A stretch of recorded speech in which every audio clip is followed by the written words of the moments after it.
दोस्तों, कभी इस बात पर विचार किया है कि भारत एक धर्म प्रधान देश है जहां करोड़ों की तादाद में भक्त मौजूद हैं जो नियमित रूप से भगवान की श्रद्धा भक्ति से पूजा करते हैं, पर उसके बाद भी जीवन में इतना दुख, गरीबी, बीमारी क्यों?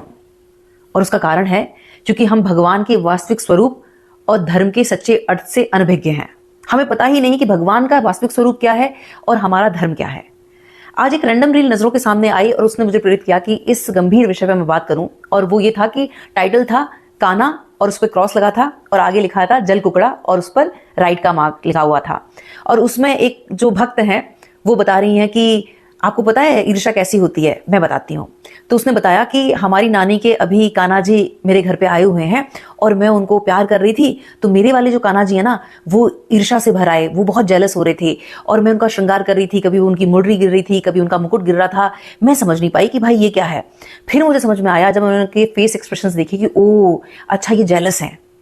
अब मैं हैरान थी, कमेंट सेक्शन पढ़ने को मुझे उत्सुकता हुई कि मैं देखूं कि कमेंट्स कैसे कैसे आए हैं। तो उसमें राधे राधे राधे राधे लिखे हुए थे बहुत सारे कमेंट्स में, और बहुत सारे लोगों ने कहा मेरे कान्हा जी भी ऐसे हैं, मेरे कान्हा जी भी ऐसे हैं। और एक भक्त ने लिखा कि इंद्रेश जी महाराज जी भी कहते हैं कि ये लड्डू गोपाल जी बहुत अटेंशन सीकर हैं, इन्हें खास एक अटेंशन की जरूरत होती है। अगर हमारी मानसिकता इस तरह की है कि भगवान ईर्ष्या से भरे हुए हैं, भगवान अटेंशन सीकर हैं, तो हमने भगवान के वास्तविक स्वरूप को समझा ही नहीं। भगवान कृष्ण परम चेतना है, हायर कॉन्शियसनेस, और हमारा जो स्तर है वो एक लोअर लेवल की चेतना का है जिसमें ईर्ष्या, द्वेष, मोह ये सब में हम फंसे हुए हैं, और उससे मुक्त करने का नाम ही भगवान कृष्ण है। अगर चंद लाइक्स और सब्सक्राइबर्स के चक्कर में आप इस तरह की मनगढ़ंत कहानियां बनाकर और भक्तों को दिग्भ्रमित करते हैं तो ये भी आपका एक बुरा कर्म है। साथ ही साथ अगर हम धर्म की बात करें, उसकी परिभाषा की बात करें, तो धर्म का वास्तविक अर्थ है अपने कर्म के प्रति समर्पित होना, ना कि सिर्फ कर्म कांड में अपना समय व्यतीत करना। मतलब आप ये देखें कि ज्यादातर जो भक्त हैं वो पूजा कर लेंगे, आरती कर लेंगे और मंदिर हो आएंगे, और जब बात कर्म की आएगी तो वो चमत्कार के भरोसे बैठे रहेंगे। जब तक हम कर्म नहीं करेंगे तब तक हमें वो सारे परिणाम कैसे मिलेंगे जो हम चाहते हैं।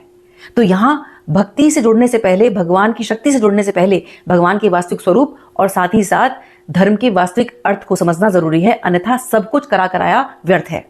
और बड़ा अच्छा एक भाव है जो कहता है कि तलाश ना कर मुझे जमीनों आसमान में, अगर तेरे दिल में नहीं तो कहीं नहीं हूं मैं।